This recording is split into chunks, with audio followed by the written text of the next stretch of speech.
DTV Odia देखिवा पाई subscribe करंतु एवं बेल आइकन को मध्य दबाई दियंतु।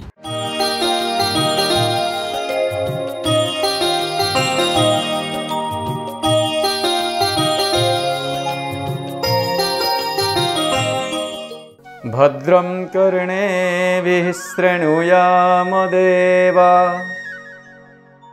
भद्रं पश्येमाक्षभिर्यजत्राः स्थिरैरङ्गैस्तुष्टुवांसस्तनूभिः व्यसेम देवहितं यदायुः। जय जगन्नाथ। प्रिय दर्शक बंधु, आम डीटीवी ओडिया चैनल तरफ आपण मानकु समस्त को हार्दिक नमन। दर्शक बंधु, ये दुनिया रे समस्ते किए धन पाई, किए मन पाई एवं किए जीवन पाई, ये तीनटा जिनस पाई से बंची। धन पाई किए कहार मन नहीं जाउची तो धन पाई किए कहार जीवन नहीं जाउची। आउ जहाँ पाखे धन अच्छी ता पाखे बेले बेले मन न थाए। आउ एमिति लोक अच्छा जहाँ पाखे धन अच्छी ता जीवन सारू पत्र रे बंधा होता है। किंतु आउ किछि लोक अच्छा धन द्वारा प्रतिपत्तिशाली होता है, पछ कथा को भूली जाती, सदा बेले आग को मृग तृष्णा पछरे धाई धाई धाई धाई धाई धाई चलता है। ठीक एमती गोटे कथा उमाकांत बाबू बोली जड़े लोक, किंतु आपण मान मन में प्रश्न आसुथिबो कथाटी आसे कोठी। ए कथाटीर मूल उत्स आसीची भगवान श्रीकृष्ण को पचारुछंती, नारद हे प्रभु, कंसर एते संपत्ति, दुर्योधनर एते संपत्ति, तथापि एत संपत्ति थाई कि कहूँ बिना युद्धे देवी ना सूच्यग्रे मेदिनी। यार कारण या मूल कौन आपण नुहति कि प्रत्येक सर्वस्व चाहूँ हृदय सन्निविष्ट आपण समस्त हृदय विराजमान। आपण जेते बेले माने आपण को बिना इशारा रे पत्रटीए भी हलेनी, किंतु मते गोटे कथा कहतु, दुर्योधन जेते बेले कहला बिना युद्धे न देवी सूच्यग्रे मेदिनी, ये कथार कौन आपण भागीदारी नुहति कि भगवान श्रीकृष्ण टीका आसिले कले प्रकृत रे नारद तुम्हें ठीक कथा कहिछ, सबुथिरे मु ही अछि, एथिरे आदम संदेह नहीं। जदि मु सेथिरे न थांती, शकुनीर तपस्या रे मु ही अछि, शकुनी को पिता मृत्यु रे मु ही अछि, ये सबुर मूल कारण मु। नारद कहले प्रभु, ये सबुर मूल कारण जदि आपण निजे थाउ थाउ एते संपत्ति एमानकर थाउ थाउ ये अवस्था, कली जुगरे लोक माने कौन करिवे, सेमाने पुणी केमिति कौन चलिवे। एठी आपण निजे अछंती, सब सहाय्य करदेले, निजे युद्धरे ठिया हो गले, कहले मु अस्त्र धरबिनी, किंतु सबु जाक काम आपण भितर भितर सारी देले। कहना ये सबुर द्रष्टा तो जणे ना, तुमरे छाई जे देखुला। तेणु आपण मते कहतु, ये कली जुगरे लोक माने केमिति कौन चलिबे।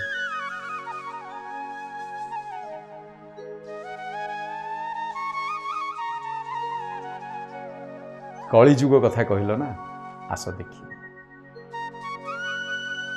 कली जुगरे लोक धन पछरे दौड़े सत, किंतु एमिति भी लोक अच्छी मन पछरे दौड़ी थे। आउ जी मन पछरे दौड़ी थे, धन आपे आपे ता पछरे दौड़ी थी। आगे मन पछरे रहिबो धन, आगरे धन पछरे मन नुहे। आस देखिबो गोटे जिनिस देखुछि, सांगे सांगे माया माया पटल, कारण भगवान माया जेहेतु से मायाधर, सांगे सांगे सृष्टि कर दियंती माया। देखिला बेलू हठात देखुछंती नारद जड़े प्रतिपत्तिशाली बसी जे कि उमाकांत बाबू, अनर्याप्त संपत्ति, अचलाचल संपत्ति, जो संपत्ति ଖାଇଲେ ବୋହିଲେ ସରିବନି। ଆଉ ଏଭଳି ତାଙ୍କର ଖାତିର ଅଛି, ତାଙ୍କ ନାଁ କହିଲା ମାନେ ଦପ୍ତରରେ କାମ ଶେଷ ହେଇଯାଉଛି, ସମସ୍ତେ ନାଁ ଶୁଣିବା ମାତ୍ରେ କାମ କରିଦେଉଛନ୍ତି। ତାଙ୍କ ନାଁରେ ଏତେ ମହତ୍ଵ ଅଛି। ବସିଛନ୍ତି ବଗିଚା ଭିତରେ, ସକାଳର ଚା ପିଆ ସରିଯାଇଛି, ଖବର କାଗଜ ବସିକି ପଢ଼ୁଛନ୍ତି। ହଠାତ୍ ଏତିକେ ବେଳେ ଶବ୍ଦ ଶୁଭିଲା ଗେଟ୍ ପାଖରେ, ଜଣେ ଭିତରକୁ ଆସୁଛି, ଗେଟ୍ଟା ଅଧା ଖୋଲିକି ଭିତରକୁ ଆସୁଛି। ବାବୁ କିଛି ଭିକ୍ଷା ମିଳିଯାଉ ବାବୁ, 2 ଦିନ ହେଲା କିଛି ଖାଇନି, କ'ଣ ଗଣ୍ଡେ ଖାଇବାକୁ ମିଳୁ ବାବୁ। ଖବରକାଗଜରୁ ଦୃଷ୍ଟି ଅନ୍ୟତ୍ର ଚାଲିଯାଇଛି। ଉମାକାନ୍ତ ବାବୁଙ୍କର ଚାହିଁ ଦେଇଛନ୍ତି। ଜଣେ ଛିଣ୍ଡା ପିନ୍ଧିଛି ଏବଂ ଯୁବକ ବୟସ, ତା ମୁହଁକୁ ଚାହିଁ ଦେଇଛନ୍ତି। ଆଉ ଥରେ ଆସିଛି, ବାବୁ 2 ଦିନ ହେଲା ମୁଁ ବଡ଼ ଭୋକ ଉପାସରେ ଅଛି, ମୋତେ କିଛି ଖାଇବାକୁ ମିଳୁ। ସାଙ୍ଗେ ସାଙ୍ଗେ ଉମାକାନ୍ତ ବାବୁଙ୍କ ମନରୁ ବାହାରି ପଡ଼ୁଛି, ଯା ଯା ଯା ଯା ଯା ଯା, ପଳେଇ ଆସିଲା ଆଗ। ଅରେ ଗୋଟେ ସଳକ ସୁନ୍ଦର ଭେଣ୍ଡିଆଟେ ହେଇଛୁ, ତୁ କାମ ଦାମ କରିପାରୁନୁ? ଗୋଟେ ପ୍ରହସନ ଜମେଇଛ, ସବୁଠୁ ଶସ୍ତା କାମ, ଶୁଖିଲା କାମ, ବାବୁ କିଛି ମିଳିଯାଉ। ଭିକ ମାଗିବା ସହଜ କାମ, ଯା, ଭିକ ଭିକ କିଛି ନାହିଁ। ଚାହିଁଦେଲି ଆଉ ଟିକେ, ବାବୁ 2 ଦିନ ହେଲା କିଛି ଖାଇନି। ତୁ କିଛି ଖାଇନୁ ତ କ'ଣ ମୁଁ ତା ଠିକା ନେଇଛି? ଯା, ଯିବୁ ନା ଏନା ଦରୱାନକୁ ଡାକିବି। ଲୋକଟି ଧୀରେ ଧୀରେ ଫେରିଗଲା, ଧୀରେ ଧୀରେ ଫେରିଗଲା। ଉମାକାନ୍ତ ବାବୁ ତାଙ୍କର ଖବରକାଗଜ ପଢ଼ିବା, ଦୈନିକ ନିତ୍ୟକର୍ମ ଯାହା ସବୁ ସାରିବା ସକାଳର, ଏବଂ ତାଙ୍କର ସେ ତାଙ୍କ କାର୍ଯ୍ୟରେ ଲାଗିଲେ। କିଛି ଦିନ ଚାଲିଗଲା। ଦିନେ ଉମାକାନ୍ତ ବାବୁ ଡ୍ରାଇଭରକୁ ନେଇକି ଯାଇଛନ୍ତି ଗୋଟିଏ ସହରକୁ। ସହରରୁ ଘରକୁ ଫେରିବା ରାସ୍ତାରେ ପଡ଼େ ଗୋଟିଏ ଜଙ୍ଗଲ। ଜଙ୍ଗଲ ଅଧା ହେଇଛନ୍ତି, ଆଉ ଅଳ୍ପ ବାଟ ଅଛି ମଧ୍ୟ ଜଙ୍ଗଲ ପାରି ହେଇଯିବାକୁ। ହଠାତ୍ ଗାଡ଼ିଟି ଖରାପ ହେଇଗଲା। ଡ୍ରାଇଭର ଓହ୍ଲେଇଲା, ଚାରିପଟକୁ ଚାହିଁଲା, ଭ୍ୟାନେଟ୍ ବକ୍ସ ଖୋଲିଲା, ଦେଖିଲା କାହିଁ କିଛି ଜଣାପଡ଼ୁନି। ନିଜ ଦ୍ୱାରା ଯେତିକି ଠୁଣୁକା ଠୁଣିକି ବୈଦ୍ୟ ସବୁ କାମ କଲା ଭଳିଆ ଯାହା ଠୁଣୁକା ଠୁଣିକି ଲାଗିଲା, ହେଲାନି। ଗାଡ଼ି ଷ୍ଟାର୍ଟ ହେଉନି। କହିଲା, ବାବୁ ଗାଡ଼ି କି ମେକାନିକ୍ ଡାକିବାକୁ ପଡ଼ିବ। ଉମାକାନ୍ତ ବାବୁ କହିଲେ, ଆଚ୍ଛା ହଉ, ମୁଁ ଏଇଠି ବସିଛି ଗାଡ଼ିରେ, ସନ୍ଧ୍ୟା ହେଇ ଆସିଲାଣି, ତୁ ଯା ସହରରୁ ମେକାନିକ୍ ନେଇ ଆସିବୁ, ଗାଡ଼ି ଠିକ୍ କରିଦେଲେ ଯିବା। ଡ୍ରାଇଭର ଗଲା ସହର ଅଭିମୁଖେ। ଡ୍ରାଇଭର ଫେରିବା ବିଳମ୍ବ ହେଉଛି, ରାତି ବଢ଼ି ବଢ଼ି ଚାଲିଛି। ଉମାକାନ୍ତ କୌଣସି ସୁର ଶବ୍ଦ ନାହିଁ କି କୌଣସି ଗାଡ଼ି ଯିବା ଆସିବା ନାହିଁ ସେ ରାସ୍ତାରେ। ଉମାକାନ୍ତ ବାବୁଙ୍କୁ ଡର ଲାଗିଲାଣି, କ'ଣ କରିବି, ଏକୁଟିଆଟା, ଯଦି କୁଆଡ଼େ ଗୋଟେ ଜଙ୍ଗଲୀ ହାତୀ ଫାତି ଆସିବ ସିଧାସଳଖ ଗାଡ଼ିକି ଉଠେଇ ଫୋପାଡ଼ି ଦେବ ମଲ୍ଲି ତା ଭିତରେ। ଆଉ ହାତୀ ଆଗରୁ ଦୌଡ଼ିକି ବା କେତେ ବାଟ ଯାଇପାରିବି, ସିଧା ଗୋଟେ ଖୋଜ ପକେଇବ, ଶେଷ। ଭୟ ଆସିଗଲାଣି ମନରେ। ଧୀରେ ଧୀରେ ଗାଡ଼ିରୁ ଓହ୍ଲେଇଲେ। ଗାଡ଼ିରୁ ଓହ୍ଲେଇବାକୁ ଚାରିଆଡ଼ିକି ଚାହିଁଲେ, ଅନ୍ଧାର, ରାତି କିଟିକିଟିଆ ଅନ୍ଧାର, ଚାରିଆଡ଼ ସୁନସାନ। ଚିନ୍ତା କରନ୍ତୁ ଟିକେ, ମଣିଷ ମନ ଯଦି ଏଭଳି ରୋଷେଇ ଏକୁଟିଆ କୌଣସି ନିର୍ଜନ ସ୍ଥାନରେ, ଅପରିଚିତ ସ୍ଥାନରେ ଜଣେ ଲୋକ ଦେଖେ, ତାହେଲେ ତାକୁ କ'ଣ ଲାଗିବ? ସାଧାରଣ ଯେଉଁ ଘରେ ସମସ୍ତେ ଚଳନ୍ତି, ଯଦି ବଡ଼ ଘରଟିଏ ହେଇଥିବ, ସେ ଘରେ କେହି ନଥିବେ, ଏକୁଟିଆ ଥିବା ଆମେ, ଲାଇଟ୍ ଚାଲିଯିବ, ଅନୁଭୂତି ଆପଣ ନିଜେ ଅନୁଭବ କରିପାରୁଥିବେ, ଖାଁ ଖାଁ ଲାଗିବ। ଆଉ ଏତେ ବିରାଟ ବଡ଼ ଜଙ୍ଗଲ, ଚାରିଆଡ଼କୁ ଦୃଷ୍ଟିପାତ କରୁ କରୁ ଦେଖିଲେ ହଠାତ୍ ଗୋଟିଏ ମିଞ୍ଜି ମିଞ୍ଜି ହେଇ କୌଣସି ଏକ ସ୍ଥାନରେ ଆଲୋକଟିଏ ଜଳୁଛି। ଭାବିଲେ, ଆଲୋକ ତ ଜଳୁଛି, ମନରେ ଭୟ ଅଛି, କିନ୍ତୁ ଚିନ୍ତା କଲେ ସେ ସ୍ଥାନକୁ ଯିବାଟା କାହିଁ ମୋ ପକ୍ଷରେ ଠିକ୍ ହେବ। ଦେଖାଯାଉ, ଟିପ୍ ଟିପ୍ ଟିପ୍ ଟିପ୍ ବର୍ଷା ବି ପକେଇଲାଣି। କରିବ କ'ଣ? ଆଡ଼େ ବର୍ଷା ଆସିଲାଣି, ସେପଟେ ଆଲୁଅଟି ଦେଖାଯାଉଛି, ନିଶ୍ଚିତ କାହାର ଗୋଟେ ଘର ହେଇଥିବ। ଆଗେଇ ଚାଲିଲେ ଆଗକୁ, ଗାଡ଼ି ସେଇଠି ରହିଲା।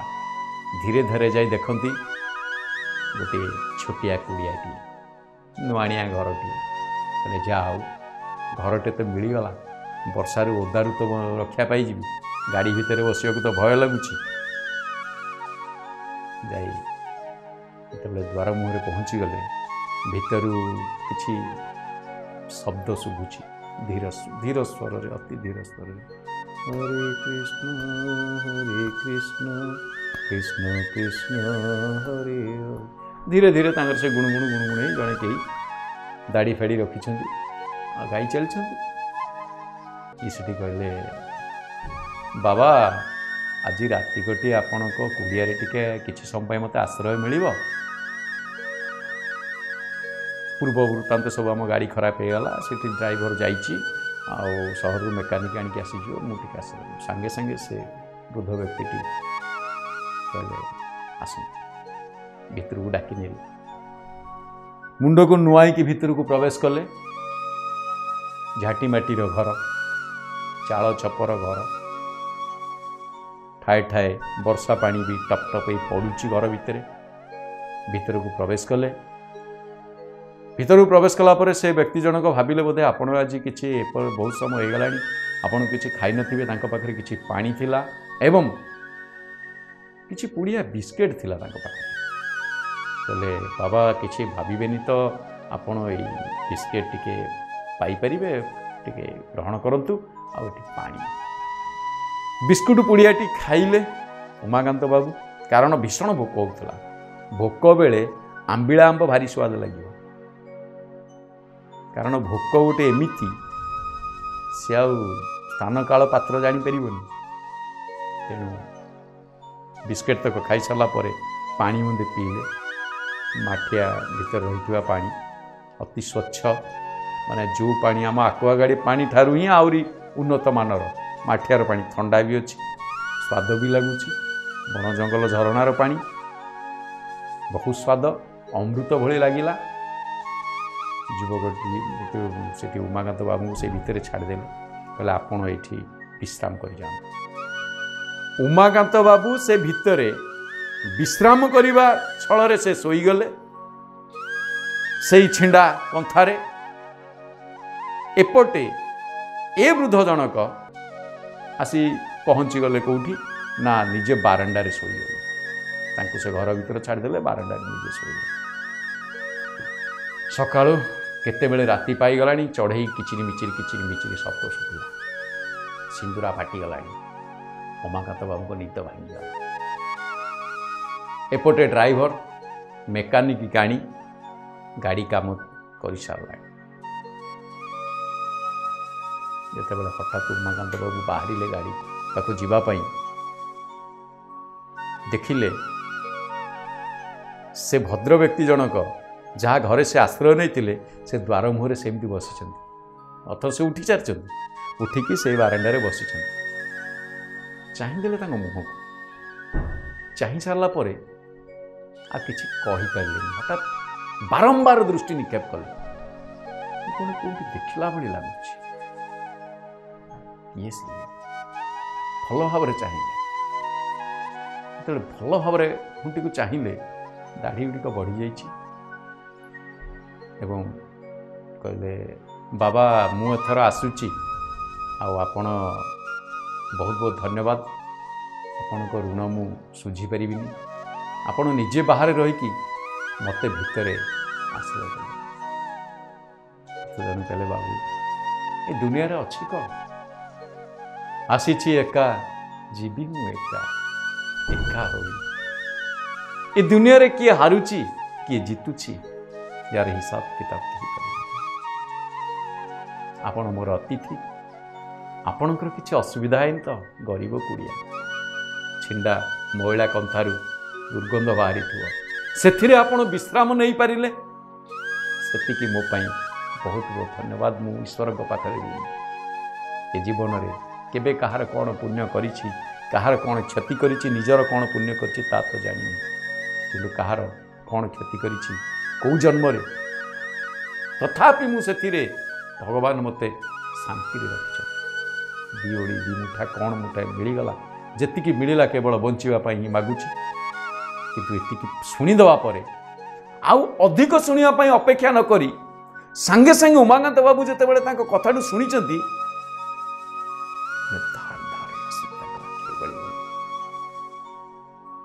किछि कहि पारलेनी। ଠାଣୁ ଭଳି ଚାହିଁ ରହିଲେ ତାଙ୍କ ମୁହଁକୁ। କ'ଣ ମୁଁ ଦେଖୁଛି ଆଜି? ମନେ ପଡ଼ିଗଲା ତାଙ୍କର ସେଇ ବିଗତ ବର୍ଷର କଥା। ଯିଏ ଦିନେ ଯାଇ କହିଥିଲା ବାବୁ କିଛି ଖାଇବାକୁ ମିଳୁ, 2 ଦିନ ହେଲା କିଛି ଖାଇନି।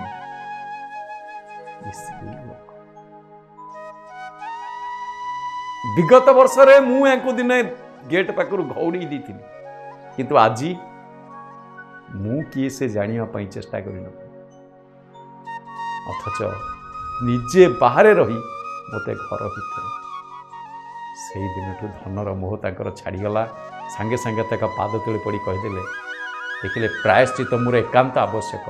ଯଦି ବା କିଛି ନ କହି ସେଠୁ ଚାଲି ଆସିଥାନ୍ତେ, ଭଗବାନଙ୍କ ଦରବାରରେ ନିଜକୁ ଗୋଟେ ବଡ଼ ଦୋଷୀରେ ସାବ୍ୟସ୍ତ ହୋଇଯାଇଥାନ୍ତେ। ତେଣୁ କିଛି ନ କହି ସାଙ୍ଗେ ସାଙ୍ଗେ ତାଙ୍କ ପାଦ ଦୁଇଟିକି ଧରି କହିଲେ, ବାବା ମୋତେ କ୍ଷମା କରିଦିଅ। ମୁଁ ସେଇ ଲୋକ ଯିଏ ଦିନେ ଆପଣଙ୍କୁ ଦ୍ୱାର ପାଖରୁ ଘଉଡ଼େଇ ଦେଇଥିଲା। କିନ୍ତୁ ବୁଦ୍ଧ କହିଲେ, ବାପା ଏମିତି ଆମ ମଗାଯୋଚା ଜୀବନରେ କିଏ କେତେବେଳେ ଦଉଛି, କିଏ କେତେ ଜଣ ଘଉଡ଼ଉଛନ୍ତି, ସେ କଥା ତ ଆମେ କାହାରିକୁ ମନେ ରଖିପାରୁନି। ହଁ, କେବଳ ଏତିକି, ଆମେ ଦବା ବାଲାକୁ ଯେଉଁ ଆଶୀର୍ବାଦ ଦଉ, ନ ଦବା ବାଲାକୁ ମଧ୍ୟ ସେଇ ଆଶୀର୍ବାଦ ଦେଇଥାଉ। ଭଗବାନ ତୁମର ମଙ୍ଗଳ କରନ୍ତି। ପ୍ରକୃତରେ ଯେଉଁମାନେ ମାଗନ୍ତି, ଯେଉଁମାନଙ୍କର କିଛି ନଥାଏ, ଯେଉଁମାନେ ନିଃସହାୟ, ସେମାନେ ଯଦି କାହାକୁ ମାଗନ୍ତି, କିଏ ଦିଏ, ତାକୁ ବି ପ୍ରକୃତରେ କୁହନ୍ତି ଭଗବାନ ତୁମର ମଙ୍ଗଳ କରନ୍ତୁ।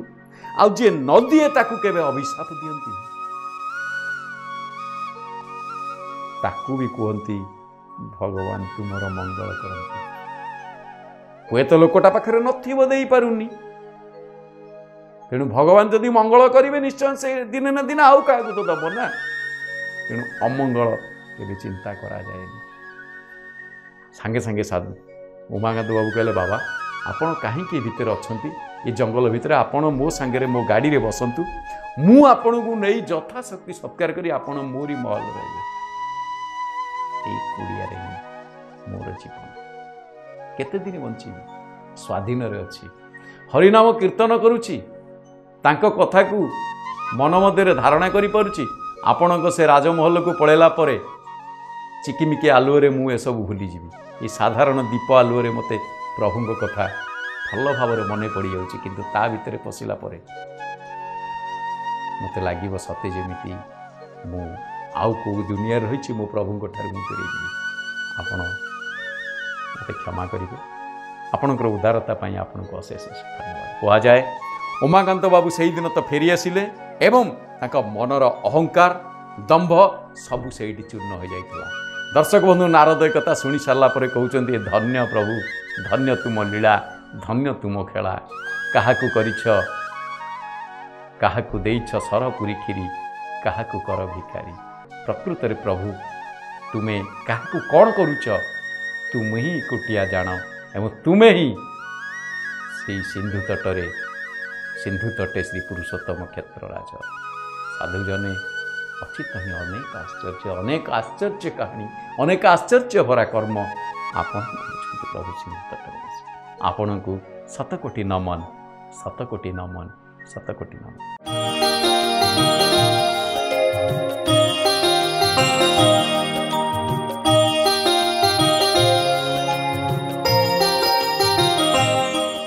जदि आपणक जीवन में व्यक्तिगत पारिवारिक समस्या, कर्मक्षेत्र नियुक्ति, वैवाहिक समस्या, वास्तुदोष एवं माली मकदमा आदि समस्या थाए ताहेले समस्यार समाधान और परामर्श पाई आमको जोगाजोग करंतु। ज्योतिर्विद doctor Bhabani Shankar Mahapatra, Budheswari colony, plot number 26, Bhubaneswar. Phone number 9776833302 9439444924। आमर वेबसाइट www.srijagannathastro.com। डीटीवी ओडिया देखिवा पाई सब्सक्राइब करंतु एवं बेल आइकन को मध्य दबाई दियंतु।